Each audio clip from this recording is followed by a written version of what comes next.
coaches. Today, before we get started, I want to thank our sponsor, CoachPad.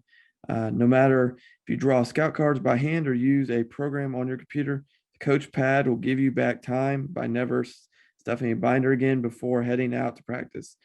First 13.3-inch electronic device allowing coaches to clearly display scout cards outdoors in the sun has been a game changer for programs this past fall and those currently planning all across the country. This new technology allows coaches to coach and not the monotonous task of stuffing and dealing with binders on the practice field. Check out the CoachPad and CoachPad Mini on thecoachpad.com. Please make sure you check out our sponsors, our affiliates. And here is another episode of the Gap Down Backer podcast.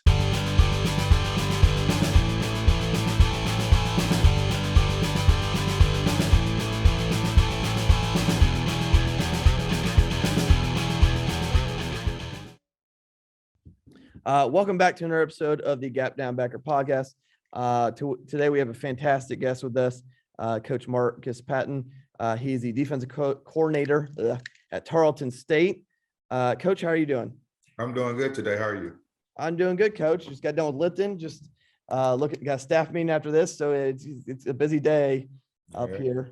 Unfortunately, I would trade all that for the nice warm weather that you're having right now.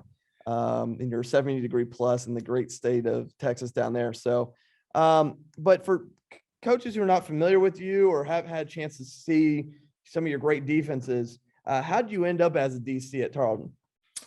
So I've been kind of all around the country. I played at Kansas State, and then I went to camp with the Buffalo Bills and didn't make it in the NFL. So I decided to get into coaching, and I started off coaching high school ball.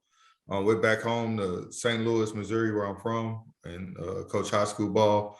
And, being a DB guy, I thought that, I would either go to Texas or go to Florida because I knew I wanted to coach college one day. And, I wanted to try to create some strong ties in those two states. And, during that time, I thought a lot of great DBs came from Florida.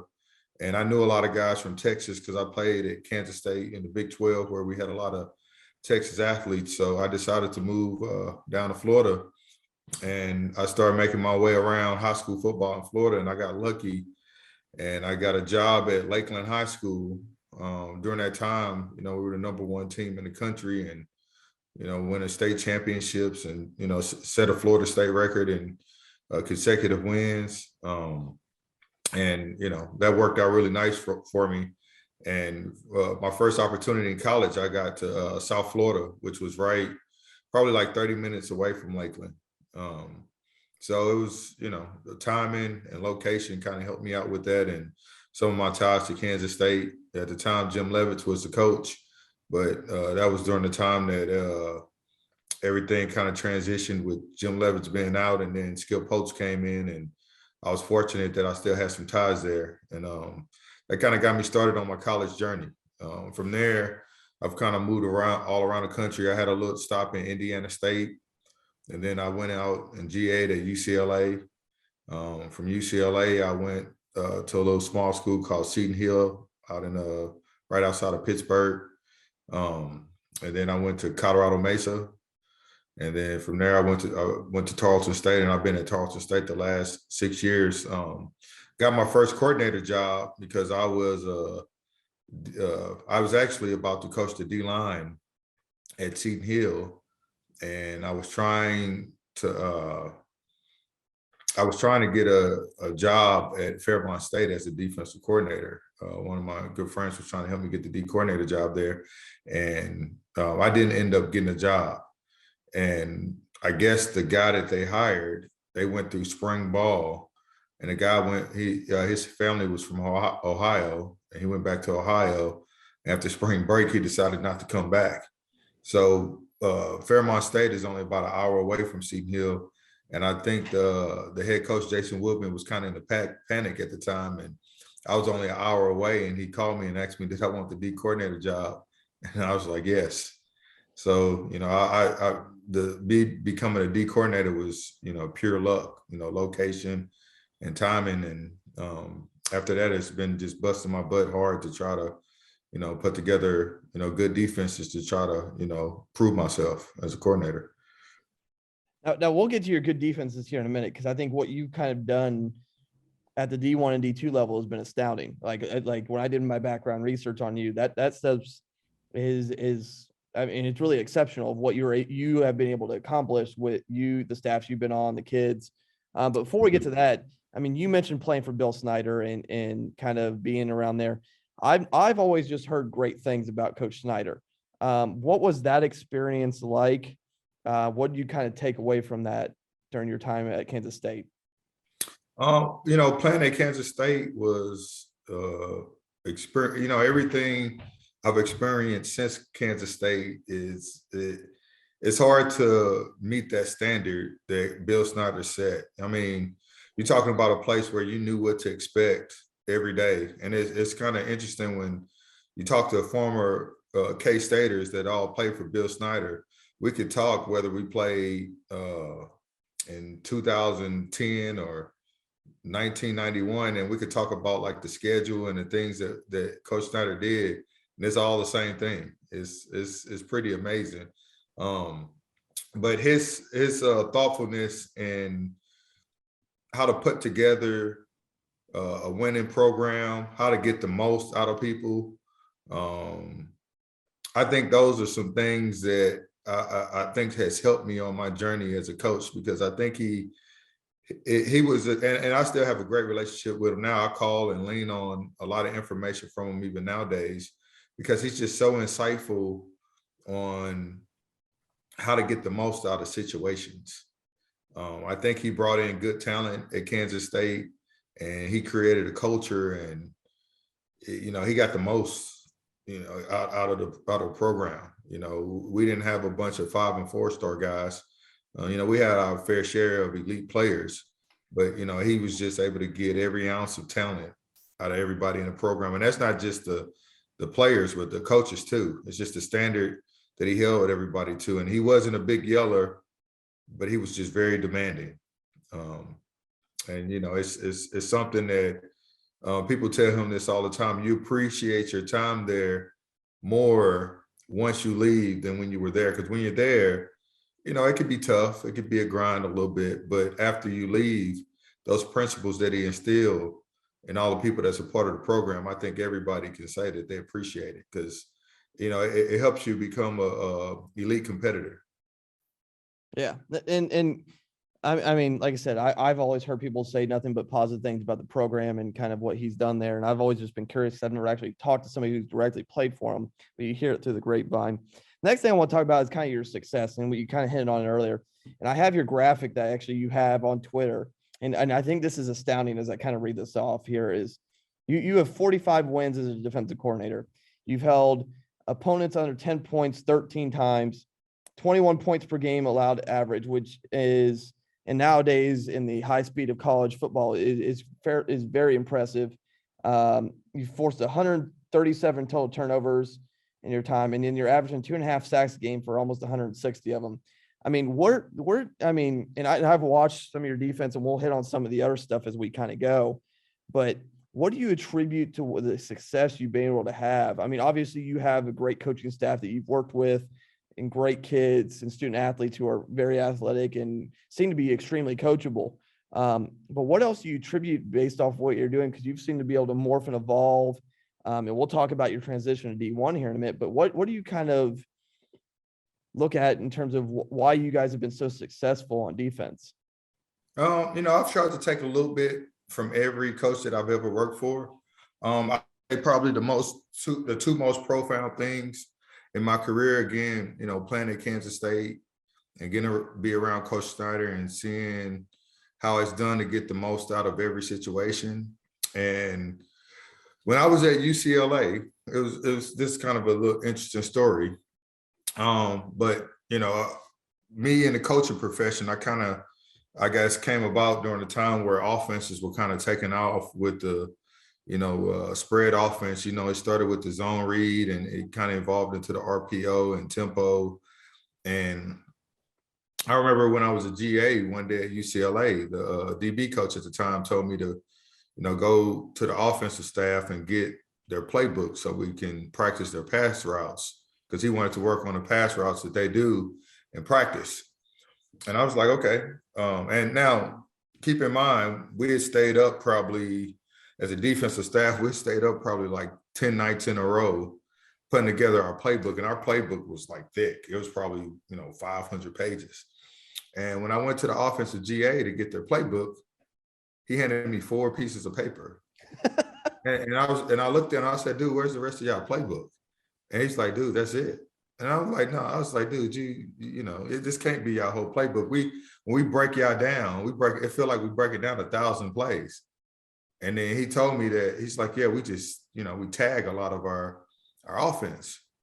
And, when I looked at the playbook, I said, this is why y'all kick our butt every day, because y'all working off of 4 pages and we working off of like 500 pages. And that was a profound moment in my coaching career. The defense that I run, I'm not sitting up here saying that we do stuff that other people don't do, because it's defensive football. It's only so much you can do. But my playbook, I created from scratch. I didn't inherit a playbook from anybody. I'm not running anybody's scheme, but I sat down and I thoroughly thought through how to put a defense together based off of all the places I've been, all the football I study, all the clinics I've been a part of and listen to. And my objective was to build a defense similar to the spread offense. I wanted it to be simple. And the way I would describe it, I wanted to be simple for the players, but complex for the coaches. So we put a lot of work in trying to do a lot of defense, but to the players, it feel like we're only doing a little bit of defense. And that's kind of how I look at a spread offense, because, since my time of breaking down offenses, even to now, I'm always amazed that from a defensive standpoint, you break down these offenses and they seem so complex. But then when you talk to the people running it, it's really, really simple. And I've learned that you can create complexity without making things complex to the players. But you have to put a lot more pressure on the coaches. So with what we do, it puts a lot of pressure on the coaches, but it's really simple for the players. So we're able to allow our players to play fast, to play hard, but we're also able to make adjustments where sometimes our players, in their mind, we're doing the same things. But as a coaching staff, we know we're doing different things to kind of protect ourselves from being attacked. Okay. Now, how continuing with that is, how have your system altered with your transition to D1? Because obviously you guys have made that transition the past couple of years from D2 to D1 and still had fair amount of success. Let's be honest. Because I think, as we all know, when schools make some of those transitions to a bigger conference or even a bigger just size of school, in terms of like D1, D2, D3, all that lovely stuff, there's usually some hiccups along the way because of maybe a talent gap or a scholarship gap or whatever it is. And to me, looking at your stats, looking at watching you guys play last spring and this fall, there is no gap. Like, you guys are full go, and you're trying to play with everybody without really too much of a problem. How has that transition caused you to evolve, and how has that transition been for you? It's been good. I think, again, I think one thing I learned from being at Kansas State and Coach Snyder's program, there's a lot of football players out there that they may have Power 5 talent, but they're missing something. And I think where Coach Snyder was a genius was he was able to take players that had some 5-star attributes and develop them into 5-star players. So, football is a game that where, if you could find those gems and you can work and develop them, you may have just as good of a player as a school that got a kid that was already ready to be a 5-star. So, it's that.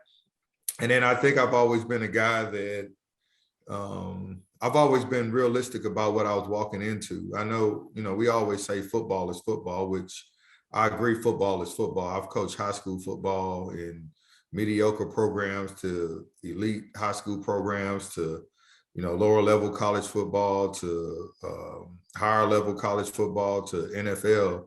and football is football.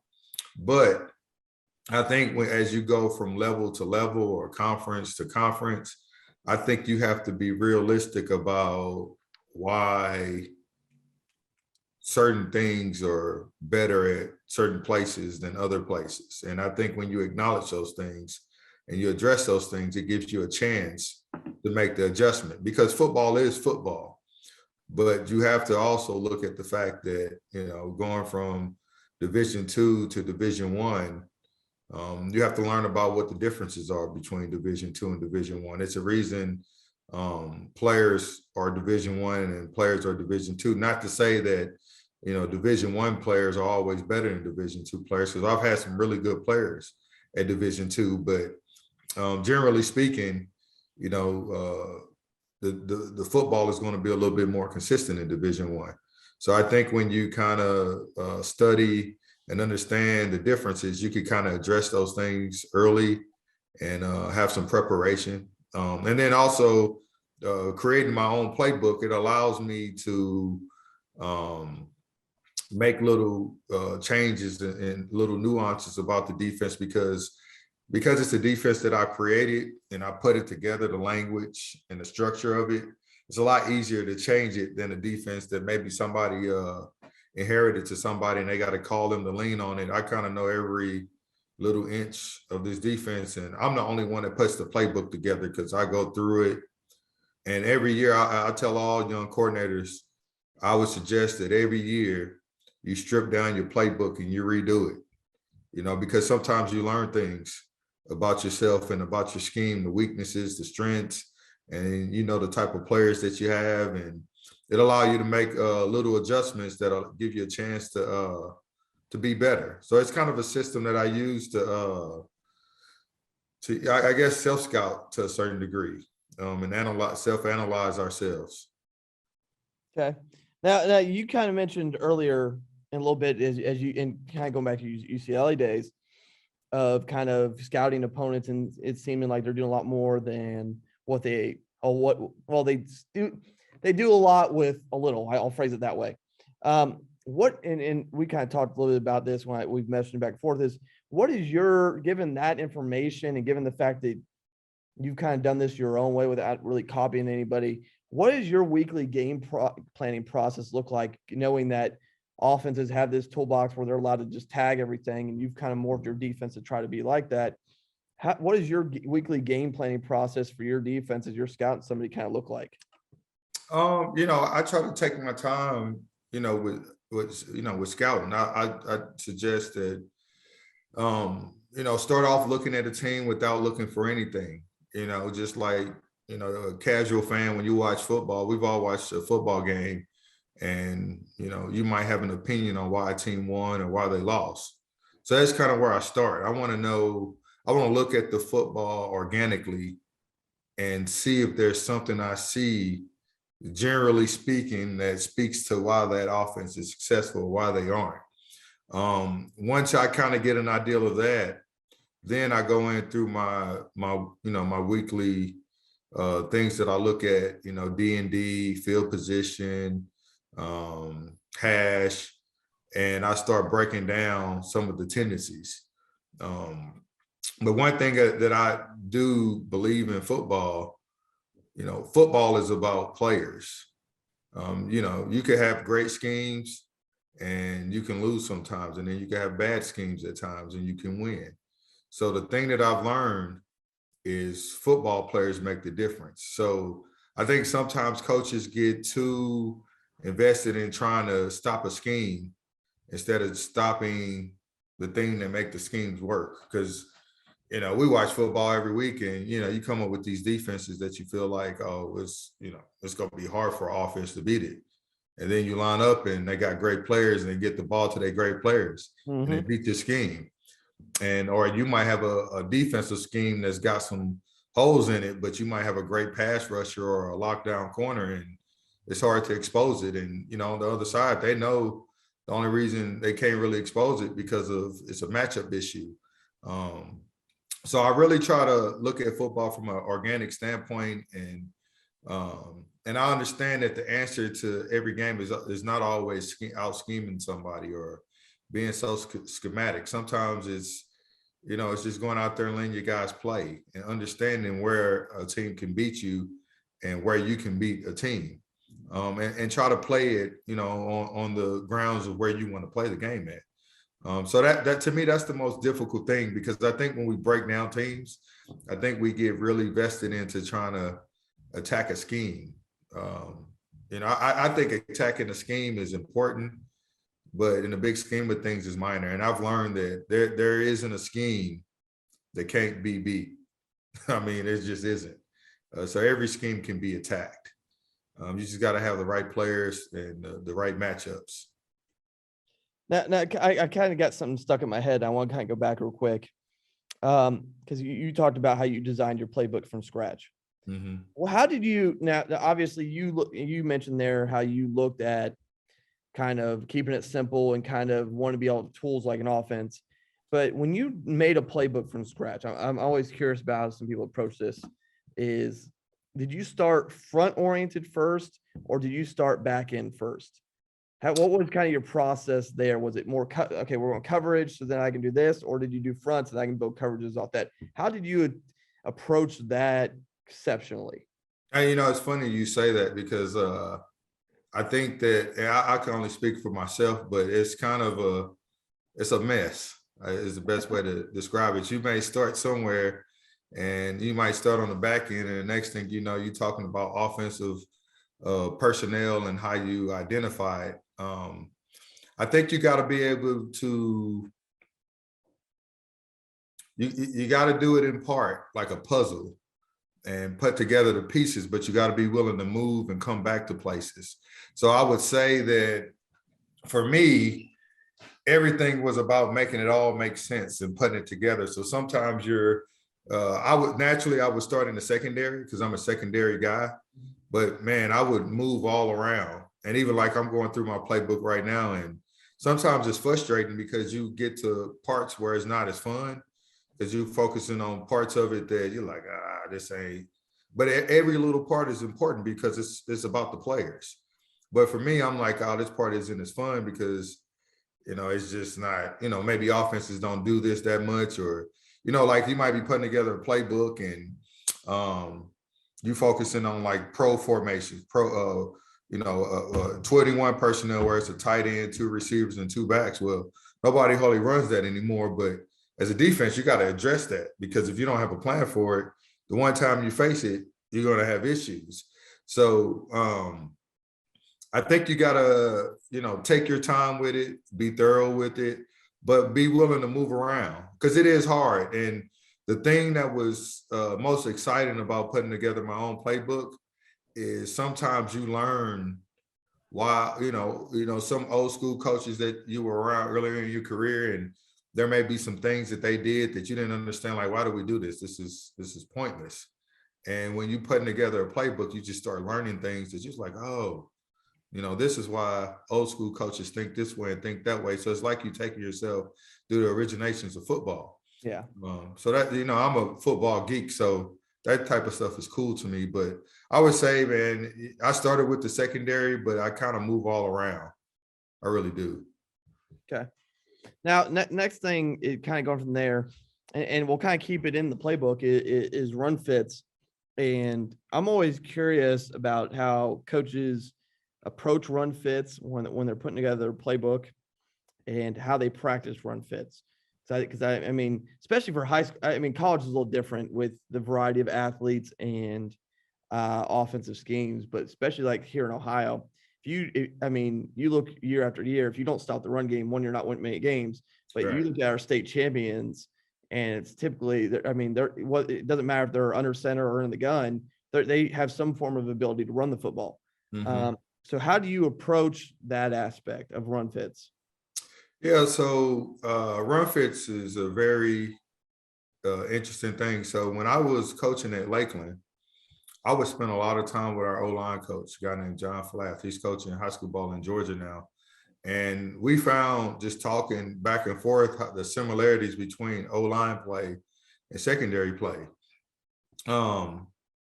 And once I kind of started learning the similarities between O-line play and secondary play, it gave me a great understanding of how O-line play works.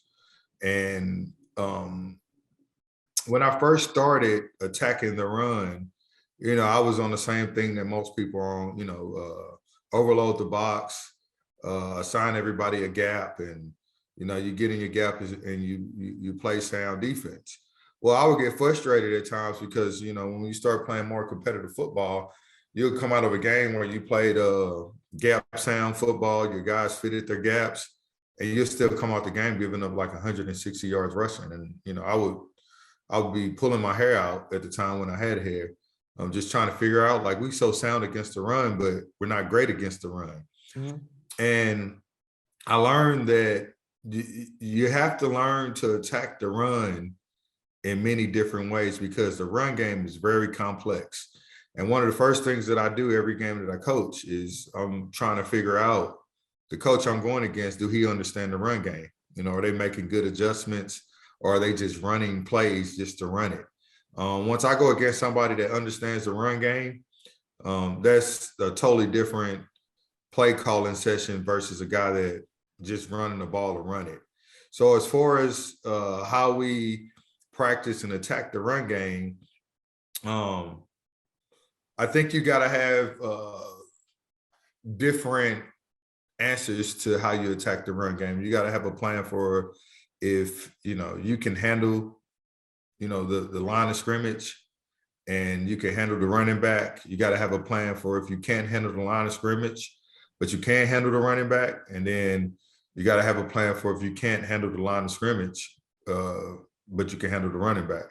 I think I might have said the same thing. You might not be able to handle the running back, but you can handle the line of scrimmage. I think all those things can be problems, and it's not as simple as just being in a gap. So when I was really getting obsessive about figuring out how to stop the run, I would call a lot of coaches and I would ask them a simple question. I said, how do you stop the run without loading the box? And everybody's answer always came back around to, well, if you just overload the box. And I was like, well, everybody can stop the run overloading the box, and you create a problem in the passing game. So I really got interested in like trying to control the line of scrimmage in different type of ways. And, that's where I kind of start learning that really controlling the line of scrimmage is about preventing angles for the offense and getting the running back off his path. So when we practice run fits in practice, like with scout team, we try to do it in a walkthrough form, because typically, when you do a scout team, the D-line makes all the tackles, and then you get in the game and it doesn't look anything like that. So what we would talk about is getting real detailed on like combination blocks and talking about the details of how the running back would attack, and talk about what we were planning to do and how we would predict where the ball is going to go. So it's really trying to get your defense to understand all the things that can happen. And then it's also I also like to give guys freedom to be able to affect the play. So we do a lot of stuff in our defense, especially up front, where we let guys play free. And I know that's a little different. And I've had interesting conversations with like D-line guys and sometimes even linebacker guys, because I got kind of a unique approach as far as like the freedom that I give guys up front. And that kind of stems from, just talking to a lot of offensive guys. When you ask them what's the toughest thing, they usually don't say anything about scheme. It's usually when they have trouble blocking guys up front. Mm-hmm. And then what made sense to me is, well, if that's the issue for all these offenses, try to give guys up front a lot of freedom to cause havoc. And that's kind of what we do up front. We give guys freedom, a lot of leeway to be really effective, towards the run game and the passing game. And that's kind of how we approach the run game. Now, you also mentioned there, and I kind of want to build off it, continue with these run fit conversation, is what do you mean? And I think I have an idea, but I want to make sure before I continue on, and my listeners might not at all. What do you mean by, and because I've heard this before, similarities between offensive linemen and DBs when you're looking at, especially at the run fit aspect? Anytime you talk about attacking, you know, a zone defense, people typically attack protection the same way. Like you asking the old line, coach, what's the most difficult blitz to block? They say, well, when you send two guys through the same gap. Well, if you look at a lot of pass concepts, the toughest ones in zone is when they send two guys through the zone and they put pressure on the zone defender where they pull them with one guy and then they bring another guy behind them or inside. So that's just a small example, but you find that there's so many examples of the similarities. Defensive backs covering receivers is similar to offensive linemen trying to block a defensive lineman. We deal with a lot of the same problems. You can have one good defensive back, but if the other three defensive backs are getting beat or one defensive back is getting beat, people think the secondary sucks. The same thing with the O-line. If one guy's getting beat, or you have a bad O-line. So you learn that like working in unity is the most important thing for the offensive line and for the secondary.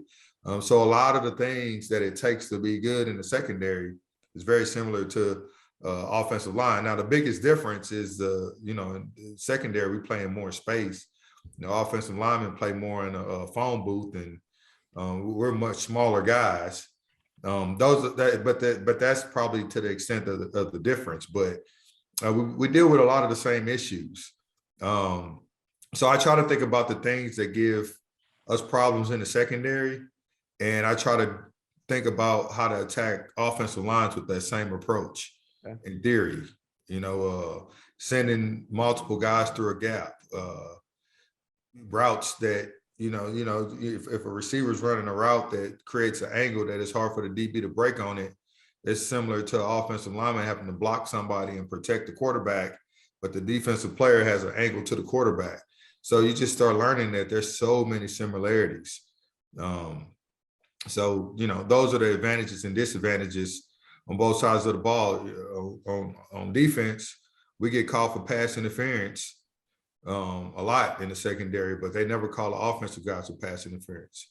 On the offensive line, they call the offensive line for holding, but they never call defensive linemen for holding. So we're all dealing with situations where it's a lot of stress on those two position groups. They're similar stresses.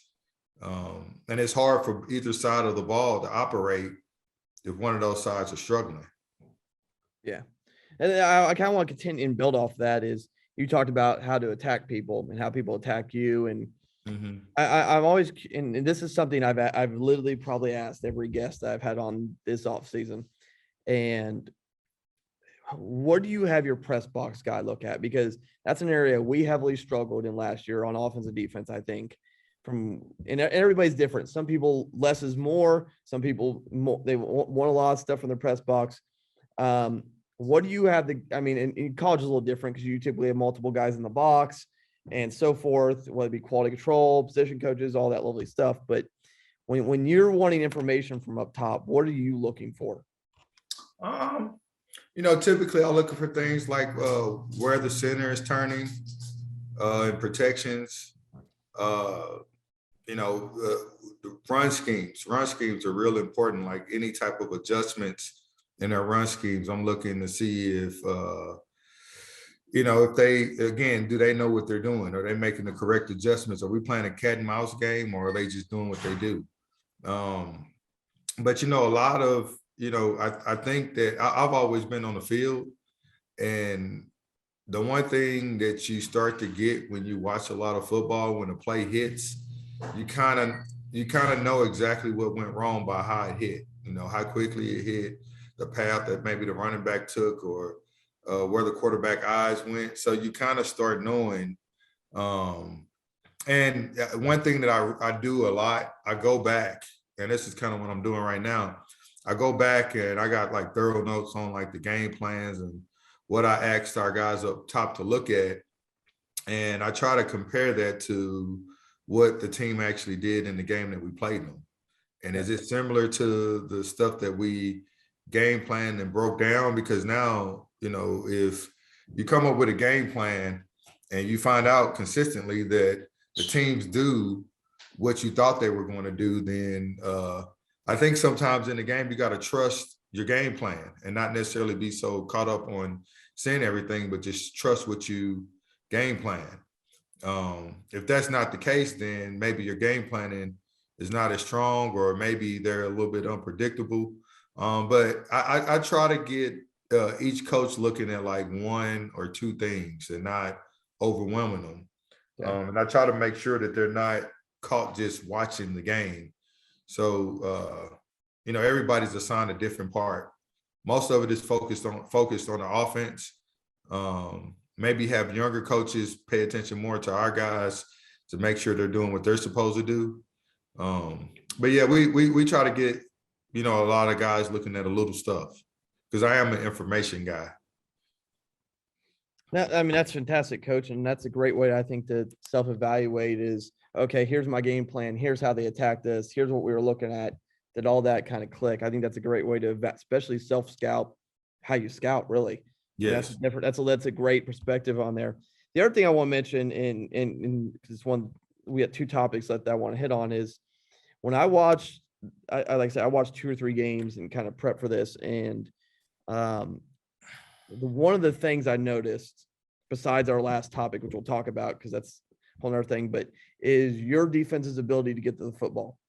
Your kids pursue, they get there. It's quite impressive. And I think that's part of the reason why you've had so much success is because, as most coaches will tell you, the oversimplification of defense is tackling and getting to football. I think if you drop defense down to its bare bones form, it's if you're aligned, if you run the ball and you tackle, you're probably going to be okay, or at least competitive. So, how do you approach pursuit with your kids, and kind of how much do you harp on it? Like, is it something that you're harping daily, or is it just kind of an expectation they know? How do you approach the concept of pursuit in practice and in games? I'm a big believer in, in the college game. And I guess I took this approach when I was coaching high school too. But I always tell people, recruit what you don't want to coach. And the approach I took in high school was, play the guys that have the things that you don't want to coach. I'm not a big coaching effort guy. I kind of create an environment where it's understood that if you don't give effort, you won't play. So I think sometimes as coaches, we think we have to coach everything. But I think you can create an environment where certain things don't have to be coached. And, I'm of the mind that, football is hard enough with all the complexities and the things that people are trying to do to you and dealing with injuries and stuff like that. And I'm also of the understanding, I tell my coaching staff this every year, that we have to assume that every kid that's out here playing wants to play football, and they're going to play hard. Football isn't the type of sport that you play just for something to do. It's you're gonna get hit, and you got to hit people. So I've always taken the approach that every kid believes that they are working hard. Now, what they think is working hard may not go in line with what we think is working hard. That's where the problem is. So I work hard to try to create an environment where guys understand what my definition of working hard is. So we don't do a lot of, we do pursuit drills and things like that, but a lot of it is the standard that we create. Like we got things that, you talked about the 21 points per game. Everybody on our defense knows that if we give up more than 3 touchdowns in a game and we lose, there's going to be consequences as a whole defense. So we create a standard, every week. Now, it was funny because at Tarleton, we went such a long time without losing, and the games that we lost was like the last game of the year, and you're obviously not going to practice at the end of the year. But we went like 3 years without having to run. So like when we finally lost our first year in Division I, we lost a game, and we got on the line and we do what we call squat holds, and then we do full gases. And the way I approached it was, if I hear guys complain or if I hear guys cheated or anything like that, we add to the punishment. And it's building a mentality, an expectation that we can't give up more than 21 points in the game. Because what we found was, as a defense, if you can hold a team to 21 points or less, you got a great chance to win that football game. So when we start thinking on that level, we didn't care if we was taking 60 snaps or 90 snaps.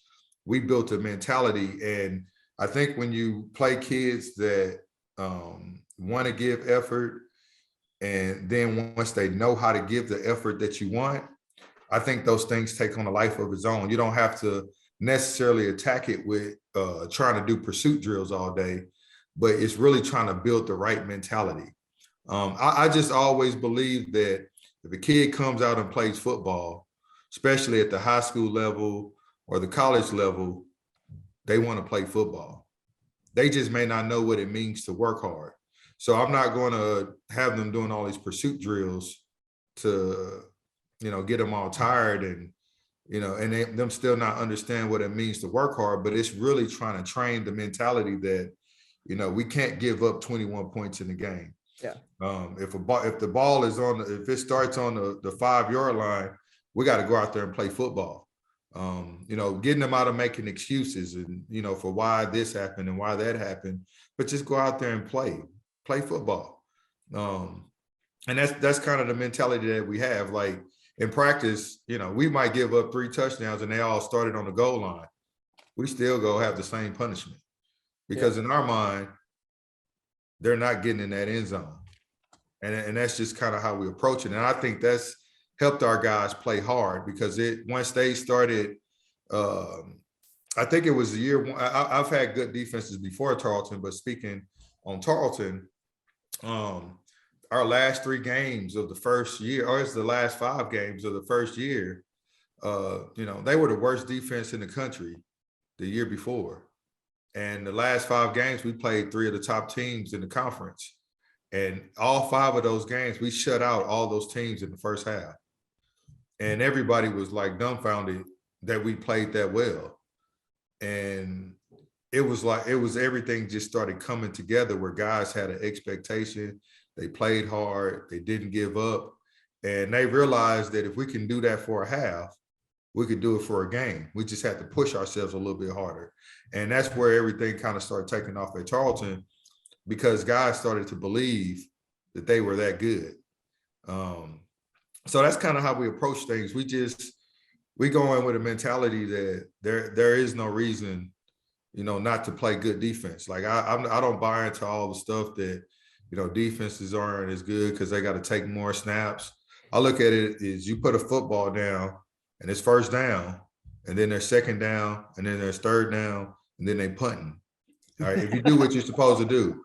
And if you got to line up and do it again, you got to line up and do it again. Now, if you're telling me that I can only do that because I'm not taking a lot of snaps, then I would tell you that your defense is probably not as good as you think it is. Because truly, a good defense or offensive unit, they can execute over and over again. And that's just the mindset that we take on with it. You put the football down, you got 11 guys, we got 11 guys. We go play football. Kind of last thing I really want to bug you about, and I got to chop that out, is your corners. Because one thing I noticed when I was watching film with you is you're at least one of your corners is probably pressed most plays. At least the observation I looked at the 2 to 3 games I got. I don't know if that's your entire time, but that's one thing I noticed. I know some fairly good technique. Do you want to kind of talk about how you approach that concept of pressing your corners instead of maybe being slightly off, and kind of how you teach the technique? Yeah. So, again, schematically, we try to create a defense where nobody can dictate what we do. Sometimes offenses try to give you formations and things of that sort to try to make you line up a certain way. And I've always gone with the mindset is I want to have enough defense where nobody can dictate what we do.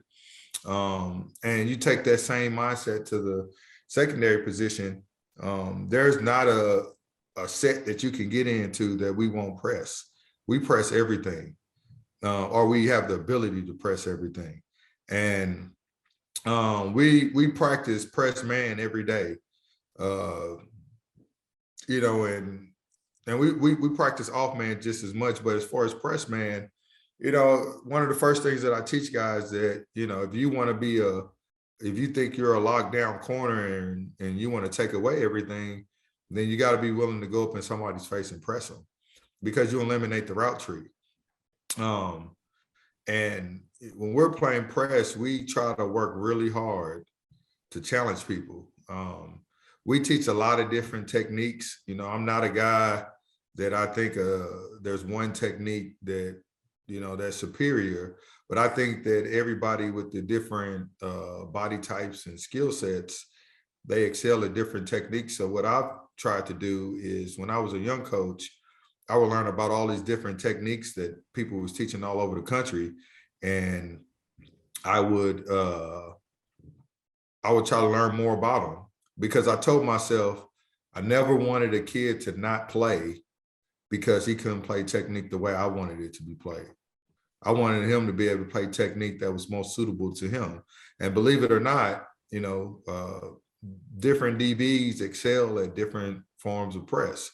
So, and I believe they all work. I think everything in football works. And when I was a young GA at South Florida, I was taught by a guy named Rick Smith that everything has a theory, strength, and a weakness. So when I'm teaching press, every technique that I'm teaching, I'm always teaching about the theory, the strength, and the weakness. The theory is where that technique should excel. The strength is in line with the theory, you know, is what it's good against. And then the weakness is how it can be exposed. And what we've always done at our place is really educate our DBs on, you know, whatever technique they decide to play, how it can be exposed. So they all understand, depending on their matchup, then they understand like where they can be exposed. So they also have tools where they can switch up their technique so they're not being exposed. So we go through great lengths to spend a lot of time teaching a lot of different techniques. You know, we teach motor, is probably one of the main ones, and where we try to stay keep our toes square. And some people call it inch technique, and we try to, you know, mirror the receiver. You don't want to give them too much room, because sometimes receivers are slow up their release. And when you're playing motor technique, if you motor too fast, sometimes you give them so much space that they got angles to work their release. So you got to be able to not just motor, but you got to match the speed of the receiver in the motor. And then we try to cut them off on his routes and stuff like that. So we just work real hard to be aggressive and be detailed in how we attack receivers with our press techniques. But we do a little bit of everything. You know, like I told you, we put a lot of pressure on our coaches to teach a lot of football and teach different ways to play football, and try to empower the players to understand the different ways that you can win in football. I've never been a guy that's tied into winning a certain way. I just want to win. I think sometimes coaches get tied into like, you got to win like this.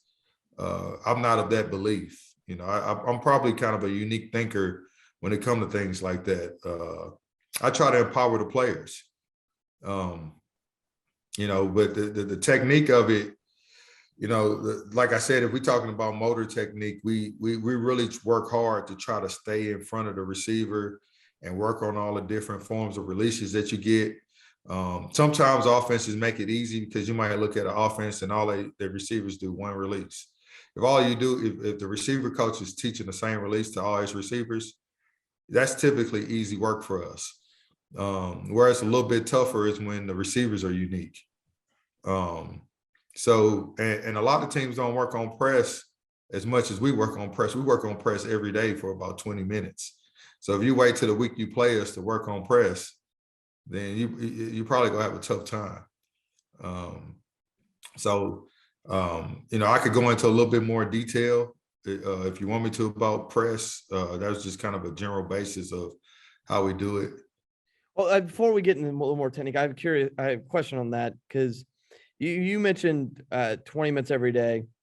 If a coach doesn't necessarily have that time in practice, because especially high school coaches, just say our structure is a little different, is there any type of is there any specific drills that you kind of focus on a daily basis? Is there something that you kind of prioritize? Like I have to, like I obviously you're teaching a variety of techniques and they're learning a variety, but is there anything you're kind of like, I have to get this in today? Yeah, so just like all coaches, especially on the defensive side, I think one of the hardest things, adjustments that defensive coaches had to make, but it's one of the best things that's happened in football, was practice time. At Kansas State, we practice for 3 hours every day. Yeah, that's unheard of in today's football. Everybody's practicing like an hour and 30 minutes to 2 hours. And, when I was trying to put my practice schedules together, I was always trying to figure out time. And then it dawned on me that you have to maximize your time. One, when you're doing indie drills, all right, if I got 20 DBs, I don't have to see the DBs take every rep. All right, so I partner them up in pairs and they all go at the same time. That way we can get more work done. And I don't see everyone do the reps. But what I use as my litmus test is I see how they do when playing press technique counts, in the game or when we're going against the offense. But I also count time as you got to utilize all your time. So I'm gonna go off subject a little bit. I was thinking about like practicing tackling. Well, I used to have trouble practicing tackling every day, but then it dawned on me, like when we do 7-on-7, I could practice tackling because typically when you see a 7-on-7 drill, the quarterback throws the ball to the receiver and the DB might break and run past the receiver. That's like typical stuff where they stop when they're not close to it. Well, I started telling myself, well, the best time to work on open field tackling is during 7-on-7. So if you ever come to one of our practices and watch our 7-on-7, I get anal about our DBs and linebackers. When the quarterback throws the ball, they better be running 100 miles per hour, and I want them to square up and get in position to make an open field tackle. And if they don't do it, we have punishment. And our guys started understanding that. And it happens every time I recruit new players and they come in, they do what everybody do in America. Receiver catch the ball and they run up and they kind of stop. And I'm like, no, get in position to make an open field tackle. So what I started learning is the time to work on press man is not just when you're in Indy, but you need to work on it like every opportunity you get to cover a receiver. If we're doing a blocking drill, I'm also coaching my press man. So if we're doing blocking drills versus the receivers, I'm also talking to them about the press man because I want it to look as organic as possible. I don't want them to play the drill, but I want to talk to them about the technique of playing press man. And I'm taking them through the process like a game situation. So what you try to do is you try to maximize all your time. And I encourage all our defensive coaches to always be working on the thing. So what we do is I give every position coach a project. I ask them to tell me the 5 most important things to play in the position they coach. Like for the secondary, is man-to-man, is zone, which would be change of direction, is ball drills, is block destruction, and is tackling. And I tell the coaches that you got to work those 5 things obsessively every day. So when you go watch a lot of coaches do drills, you see them do all these fancy drills, and when they do those drills, I pop on the game film and I ask them questions. I say, okay, that drill you just did, when does that drill apply to the game? And they might say, well, I'm working a drill for the players to do this. And then I ask them again, that drill you're doing, when are they doing that in the game? And my philosophy is every drill that you do needs to directly correlate to the game. And what you'll find out is a lot of coaches, myself included, we waste a lot of time during Indy doing drills, maybe because that's the drill we did when we played, or we saw it at some clinic and it looked like a cool drill. But in my recollect, the only drills you need to be doing are drills that translate to the game. And then when you're doing like your segments of like inside drill and 7-on-7, you need to be emphasizing the things that you were working on in Indy.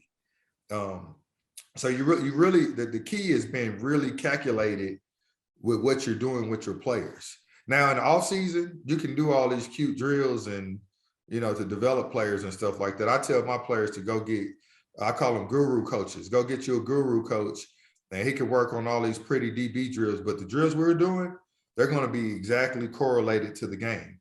Yeah. And so we try to like minimize how much stuff we do, and we try to be really precise with what we're doing. And what I found is it translated better to the game. So I've always got all my coaches evaluating the stuff we're doing in Indy, or our guys doing it when we run team. Because another thing that I found is you might be doing a drill, but the player may not understand where that drill applies.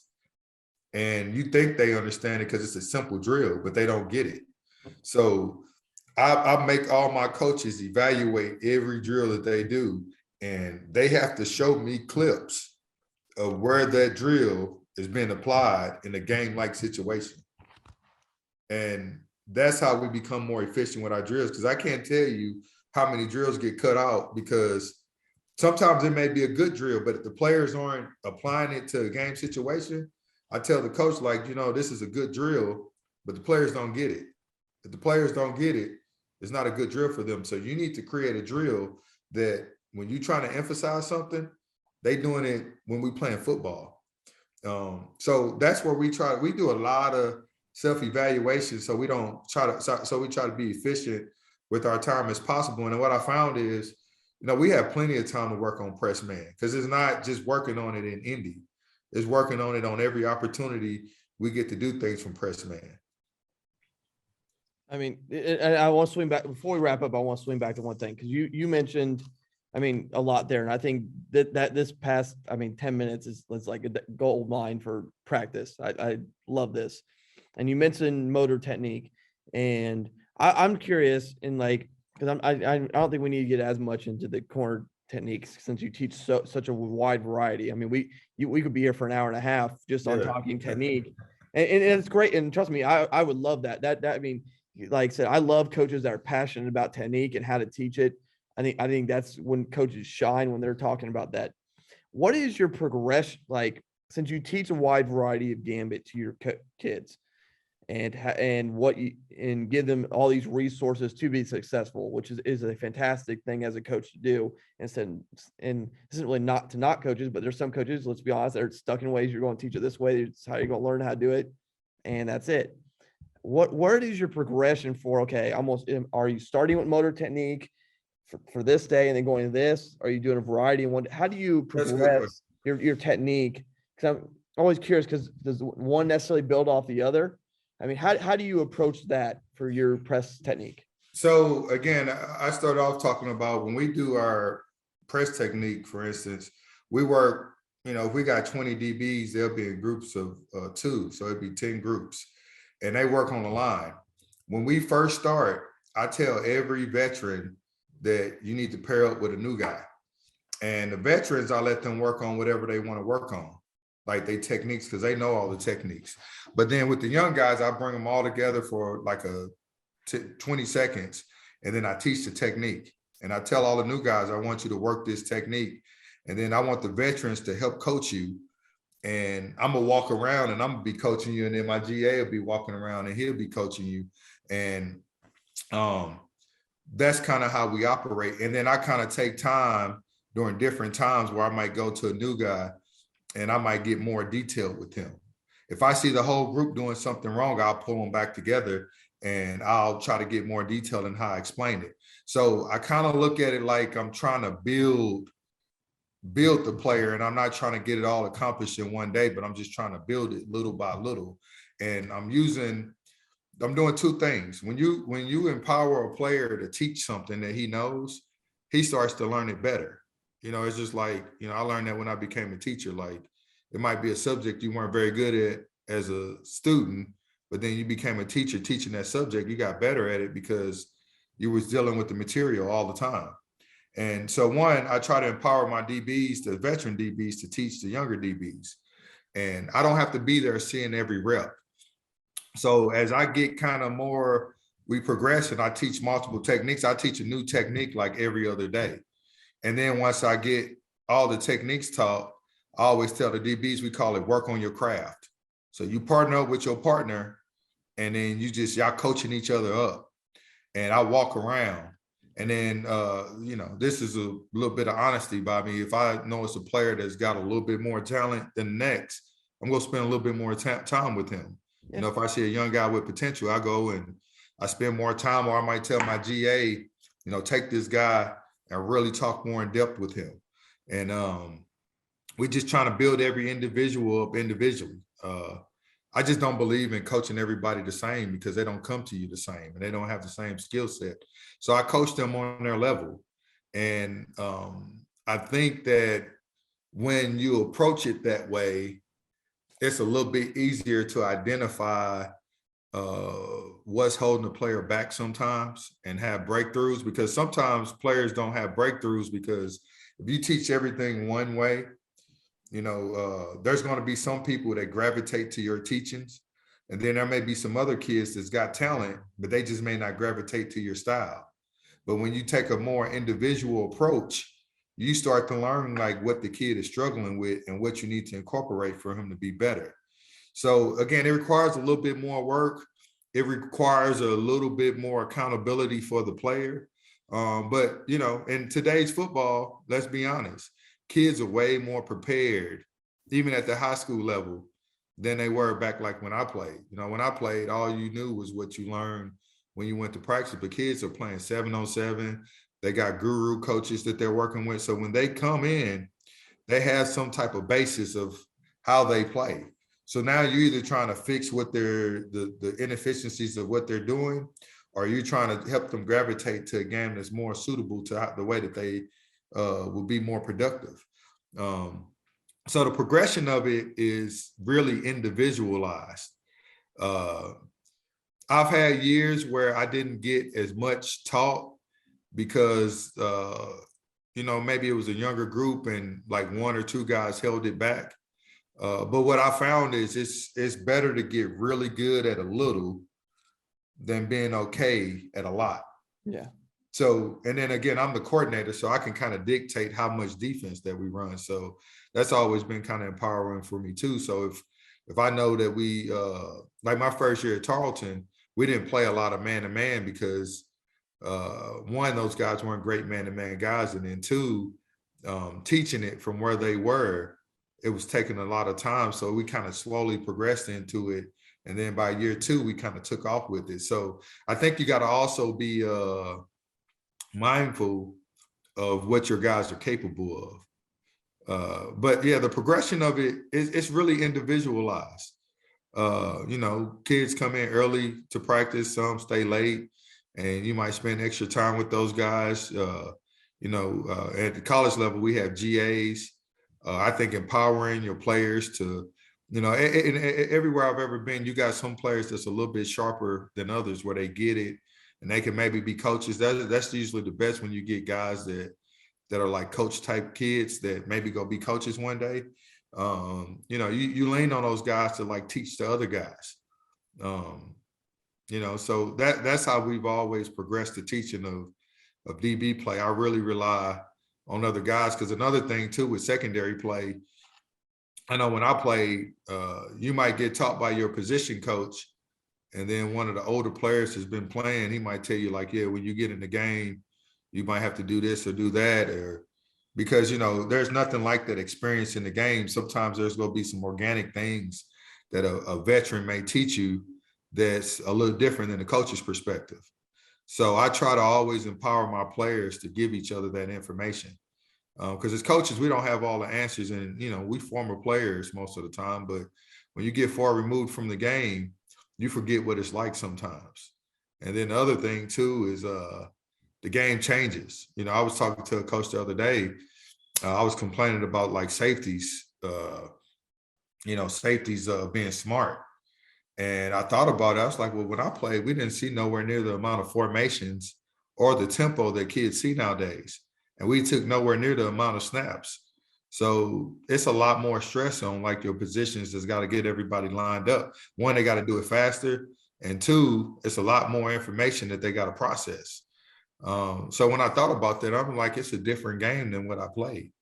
So I think you got to be mindful of all those things. Well, Coach, I want to thank you for a absolutely fantastic podcast.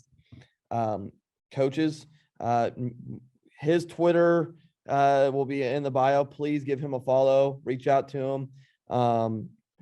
Take a look. I mean, I know they got some games on YouTube from their past 2 years. Check those out. Like, share, subscribe, affiliates, sponsors, all that stuff will be below. Tags to go back to specific parts of this. I think there's some really good stuff that coaches can go back to. And then that's another episode of the Gap Down Backer podcast.